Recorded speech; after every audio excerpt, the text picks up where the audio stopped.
उदारवाद का डायग्राम बनाओ ना तो इस तरह से बन सकता है।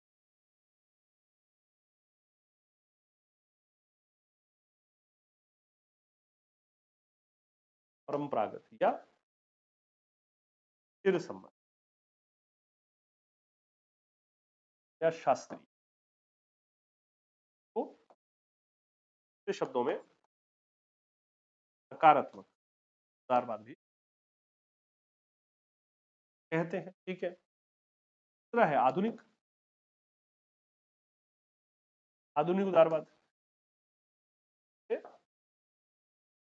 नकारात्मक उदारवाद बोलते हैं। फिर है समकालीन,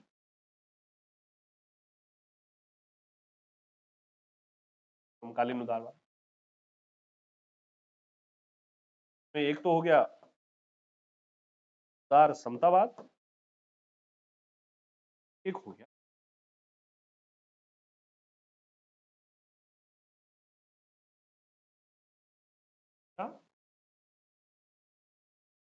उदारवाद का बड़ा महत्वपूर्ण डायग्राम है, याद रखिए।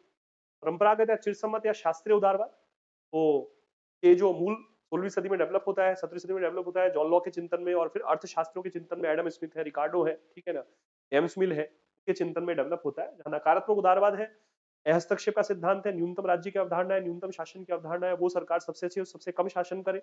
कम शासन का मतलब है लोगों के जीवन में हस्तक्षेप ना करे, व्यक्तियों के जीवन को मुक्त स्वतंत्र होने के लिए छोड़ दिया जाए, क्योंकि उदारवाद कहता है व्यक्ति विवेकशील है, तो इसलिए अधिकतम स्वतंत्रताएं दी जाए और व्यक्ति अपने हितों का निर्णायक है, इसलिए वो अपना उद्यम, अपना व्यापार व्यवसाय खुद कर सकता है। नकारात्मक उदारवाद था। फिर उदारवाद के नकारात्मक पक्ष में कुछ कमियां मिली, इस कारण से 20वीं सदी तक आते आते नकारात्मक उदारवाद की शुरुआत हुई। जेएस मिल का जो चिंतन था वो इसकी एक संधि रेखा पर है, नकारात्मक से सकारात्मक उदारवाद की ओर जाते हुए, है ना। और बाद में ग्रीन जो है वो इस आधुनिक उदारवाद के जनक है, टीएच ग्रीन। और एलटी हबाउस की बात होती है एलिमेंट्स ऑफ सोशल जस्टिस किताब में, वो लिखते हैं कि स्वतंत्रता की आधारशिला सामाजिक बंधनों की आध्यात्मिक प्रकृति में निहित है, ठीक है। और ग्रीन जो है वो लोक कल्याण का राज्य की बात करते हैं। तो ये जो सकारात्मक उदारवाद है लोक कल्याण की बात भी करता है, लोक कल्याण की, इसलिए ब्रिटेन जो उदारवादी है वो का पहला लोक कल्याण का राज्य भी माना जाता है, ठीक है। और फिर ये जो आता है समकालीन उदारवाद, कंटेम्प्रेरी जो लिबरलिज्म है, वो उदार समतावाद की बात करता है और शिक्षा तंत्रवाद की बात करता है ना। यहाँ जॉन रॉल्स का चिंतन आता है, यहाँ रॉबर्ट लॉजी, कैफे हेयग, मिल्टन फ्रीडमैन और आइजा बर्लिन का चिंतन आ जाता है। ये समानता के मूल्य को भी महत्व देता है, ये बिल्कुल नकारात्मक रूप में अधिकतम संभव स्वतंत्रता की ये बात करता है। ये राज्य के कार्यक्षेत्र को सीमित करना चाहता है, ये वितरण की व्यवस्था को न्याय संगत बनाना चाहता है, ठीक है। तो ये उदारवाद का महत्वपूर्ण